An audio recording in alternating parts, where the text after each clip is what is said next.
तो ये है मेरा आज का लुक।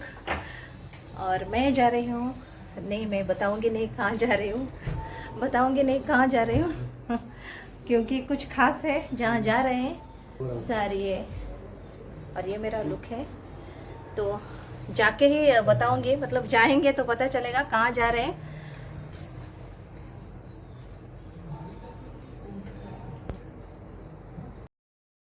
अभी थोड़ा सस्पेंस तोड़ना पड़ेगा क्योंकि जहाँ जा रहे हैं वहाँ पे श्री सत्यनारायण महाराज की पूजा है, तो वहाँ पे जाके ज़्यादा बातचीत तुरंत नहीं कर पाऊँगी। तो अभी पहले जा रहे हैं पूर्वास, वहाँ से आई बाबा को लेके और साइश को लेके, साइश वहीं पे है। हम लोग जा रहे हैं अत्ती के घर। तो अत्ती मतलब जो पप्पा की बहन बुआ, तो उनके घर जा रहे हैं। अभी आती तो नहीं रही, आती और काका नहीं रहे, तो ये उनका जो बेटा है यतिन, उसने और उसकी वाइफ है, तो भाभी ने बुलाया है हमको पूजा में। तो बहुत सालों के बाद जा रही हूँ यहाँ पे। मेरा जो है बचपन की यादें यहाँ से जुड़ी हैं क्योंकि उनके घर में हम लोग रहे हैं रेंट के लिए, एक 6-7 साल रहे हैं और बहुत ही मीठी यादें हैं। साथ में बड़े हुए हैं यतिन, मैं, तन्नू, यतिन की बड़ी बहन तन्नू दीदी और तनुजा और मेरा भाई धनंजय, तो हम सब लोग साथ में बड़े हुए हैं। और यहाँ पे बहुत ही प्यारी यादें जुड़ी हैं। बचपन गुजरा है यहाँ पे और बचपन की यादें भुलाए भी नहीं भूलती हैं, तो ये सब वो यादें हैं हमारी। तो यतिन और भाभी पूजा में बैठे हैं और पूजा चालू है।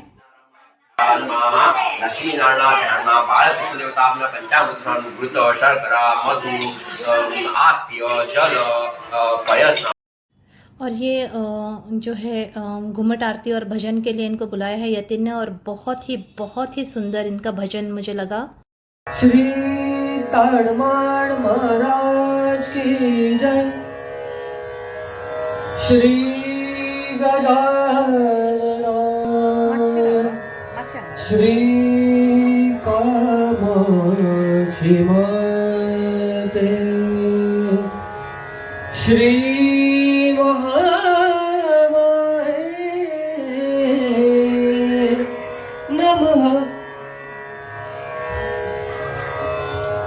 सुख करता दुख हरता।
अम्बे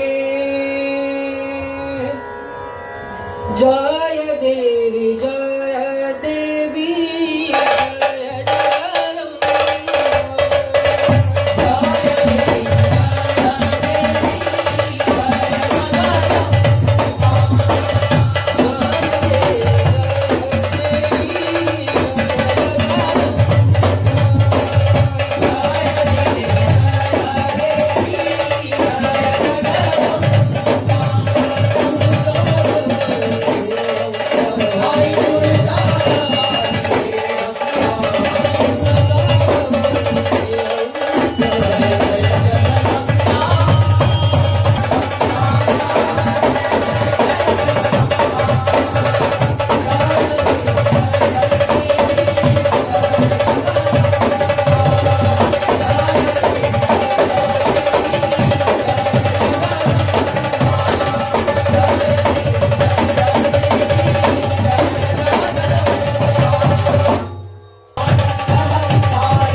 सबके लिए जो महाप्रसाद का अरेंजमेंट किया था भाभी और यतिन ने, वो भी मुझे बहुत अच्छा लगा क्योंकि खाना सच में बहुत ही स्वादिष्ट और बहुत ही अच्छा बना था। ये घर की एक तरफ की साइड है, यहाँ पीछे से हम लोग ऐसे आगे आती के घर में आते थे। ये नेबर्स ने पूरा ऐसे आगे लेके आए हैं, नहीं तो यहाँ पे बहुत बड़ा कंपाउंड था और ये सब आती की प्लेस है। ये जो सब ब्लू दिख रहा है ये सब आती की।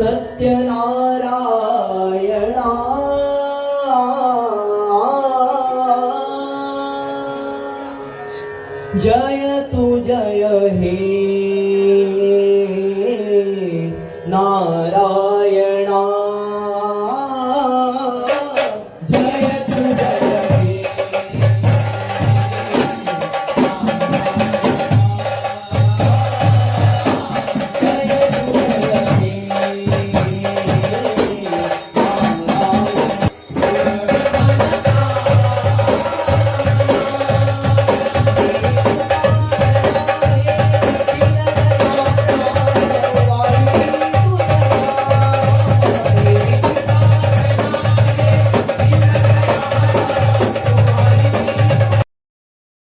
काफ़ी गर्मी है आज और इसलिए थोड़ी देर के लिए हम सब यतिन के रूम में बैठ गए। थोड़ा ऐसे लगा कि थोड़ा सा अच्छा और ठंडा लग रहा है और भजन चालू है बाहर। बहुत ही सुंदर भजन मंडल है।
तो ये अभी घर के दूसरे तरफ की एरिया है और ये वटवृक्ष है, बेनियन ट्री।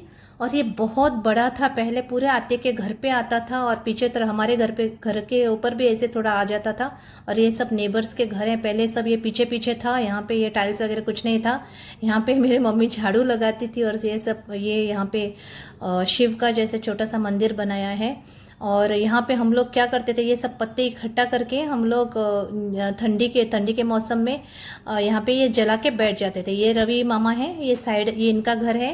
ये ब्लू कलर का इनका घर है और ये पीछे सब शायद रेंटल्स हैं। ये हमारा घर था, आती का आगे और हमारा पीछे।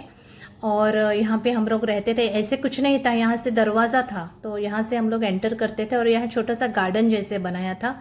ये अभी सब पूरा चेंज हो गया और पीछे के बिल्डिंग्स तब भी थे, ये शायद कामत के हैं। और ये यहाँ से एंट्रेंस था और हमारा छोटा सा गार्डन था।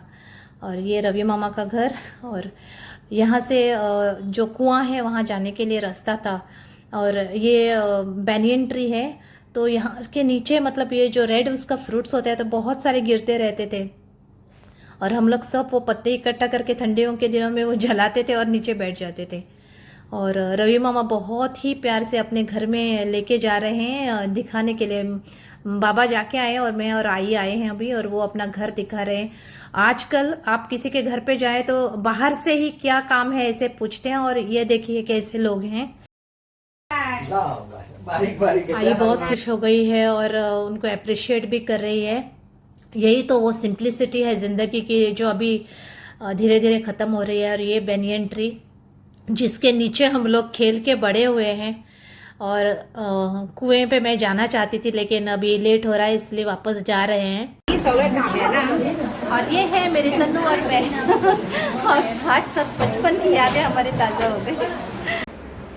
तो अभी अभी आए हैं वापस। मैं फ्रेश भी नहीं हुई, सिर्फ चेंज करके थोड़े से लूज़ कपड़े पहने हैं और बैठ गई हूँ। बहुत सालों के बाद गए, मुझे पूरा मेरा बचपन याद आ गया। लेकिन वहाँ पे बहुत सारे चेंजेस हो गए और ऐसे बाहर देख के लग रहा है जैसे बारिश आने वाली है। थोड़ा सा क्लाउडी जैसे सब एटमॉस्फेयर हो गया है। हस्बैंड बिजी हो गए हैं वर्ल्ड कप की मैच देखने में, तो इंडिया खेल रही है आज। तो मुझे बहुत अच्छा लगा और इतने साल के बाद गए। मुझे याद नहीं आ रहा है कब गई थी मैं, शायद यतीन की शादी में मैं गई थी। नहीं, शादी में मैं नहीं जा पाई, बाबा गए, मतलब मेरे जो है पापा गए थे। पता नहीं उस दिन क्या था, मुझे याद नहीं आ रहा था। और फिर 2012 हाँ मैं प्रेग्नेंट थी, मैं शादी में नहीं गई और ऐसे ही कुछ मुझे याद नहीं आ रहा है। और फिर मैं दूसरे दिन वो 1-2 दिन में मैं गई थी विश करने के लिए वहाँ पे, हाँ। और तब से 2012 में मैं गई थी, तो 2012, 2020 और 2013 ऑलमोस्ट 12-13 साल हो गए अभी। इतने सालों के बाद गई। काफ़ी सारे चेंजेस हो गए, काफ़ी सारे चेंजेस हो गए।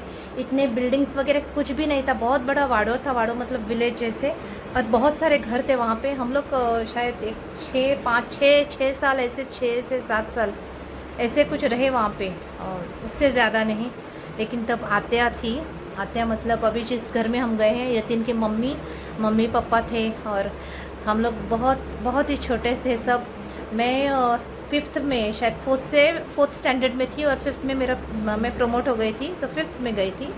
और मेरा भाई 1 साल मुझसे छोटा, वो 4th में, यतीन 6th में, और 6th या 7th में या 6th में शायद यतीन। और तन्नू दीदी वो 2-3 साल बड़ी है हमसे, तो वो कुछ ऐसे 7th 8th में थी तब, ऐसे कुछ था। और वो यहाँ पे नहीं रहती थी, अपने मामा के घर में रहती थी। तो और सब ये दोनों लड़के, और वहाँ काफ़ी सारे लड़के थे आजू बाजू में, मैं अकेली लड़की। तो आत्या मुझे बहुत ही अच्छा, मतलब बहुत अच्छी बर्ताव करती थी मेरे साथ बहुत ही अच्छी थी। मैंने उनसे जो नीडल वर्क होता है, थ्रेड वर्क, नीडल वर्क होते हैं, आम्ही का भरतकाम, शिवणकाम, अशा म्हणता है, एम्ब्रॉयडरी, और ये सब जो नीडल वर्क होता है, दरवाजे के तोरण बनाना, फिर टेबल क्लॉथ्स बनाना, फिर एम्ब्रॉयडरी करना, वो सब मैंने बहुत सीखा आत्या से। फिर चेस खेलते थे हम, मैं आत्या के साथ चेस खेलती थी। उनका बहुत ज़्यादा मतलब पढ़ाई लिखाई नहीं हुई होगी शायद, तब तो कुछ 7th 8th तक भी पढ़ते थे, पता नहीं, मुझे तो पता नहीं आत्या कितनी पढ़ी लिखी थी। लेकिन उनका IQ बहुत ही अच्छा था और बहुत ज़्यादा इंटेलिजेंट थी और मुझे वो बहुत पसंद आती थी। और बाद में दोनों गुजर गए, बहुत उम्र में तो नहीं, मतलब ओल्ड एज में बिल्कुल नहीं। मेरे हिसाब से आत्या की तो उम्र शायद वो कुछ 55 वगैरह रही होंगी, 50 इतना भी नहीं, 60 तो क्रॉस नहीं किया था आत्या, बहुत जल्दी गुजर गई आत्या। और उनके हस्बैंड भी शायद वो रिटायर हो गए थे और उन्हीं एक वो भी बहुत मतलब ऐसे बहुत साल तो नहीं रहे, ऐसे ही गुज़र गए वो लोग। और आज मुझे आता है कि बहुत याद आई, क्योंकि वो थी अब अभी अगर वो होती तो सच में मतलब बहुत ही अलग माहौल होता। हम लोग आते जाते रहते, क्योंकि मेरे जो बाबा है पापा है उनको वो रक्षाबंधन और भाऊ बीज करती थी, तो वो जब तक आते थे मेरे पापा हमेशा जाते थे वहाँ पे, तो एक संपर्क बना रहता था। लेकिन मुझे बहुत खुशी है कि भाभी ने याद किया और बुलाया, और आज का दिन बहुत अच्छा गया। और सबको मिलके, पहले के जो भी नेबर्स थे सबको मिलके बहुत अच्छा लगा। सब लोगों ने एक दूसरे को पहचाना, पहले की सब यादें ताज़ा हो गई, तो बहुत अच्छा लगा। कभी कभी ज़िंदगी में ऐसे होता है कि जो, और मुझे हमेशा ऐसे लगता भी है कि आप कहीं भी पहुंचो, कहीं भी जाओ, आप कितनी भी ऊंचाई पे जाओ, लेकिन आपके पैर हमेशा ज़मीन पे होने चाहिए। जो ज़िंदगी आपने जी है, जिन लोगों से अपने आप मिले हैं, ये सब इसलिए है कि वो चाहता है, तो वो कभी ना भूलें। कभी राह चलते वो लोग आपको मिले तो हाय हेलो करें, और जो भी है साथ रहते हैं, आसपास रहते हैं तो बहुत कुछ होता है, लेकिन उनमें से जो अच्छा है वो हम ले लें उसमें, और वो ज़िंदगी भर याद रहे। और हमेशा हमारे जो पैर है हमेशा ग्राउंडेड रहें, कहीं भी कितने ऊंचाई पे पहुँच जाए, लेकिन जो एक सीधा सादापन है लाइफ का, और क्योंकि वही तो असलियत है, क्योंकि कोई कुछ भी नहीं लेके जाता, जैसे आता है वैसे ही जाता है। इसलिए जो सीधा सादापन है वो आप कितना भी इसको ख़रीदने की कोशिश करें वो नहीं मिल सकता। पैसे से हर कोई चीज़ आप खरीद सकते हैं, बहुत सारी चीज़ें आप खरीद सकते हैं, लेकिन जो सीधा सादापन है, लाइफ का सुकून है, पीस है, जो लाइफ का एक्चुअल में सुकून और पीस है, वो आप कभी पैसे से नहीं खरीद सकते। अगर हम अभी चाहें भी कि वो दिन फिर से लौट आए, वो आप कभी नहीं आएंगे, लेकिन उसके साथ में हम लोग बहुत कुछ सीखे हैं।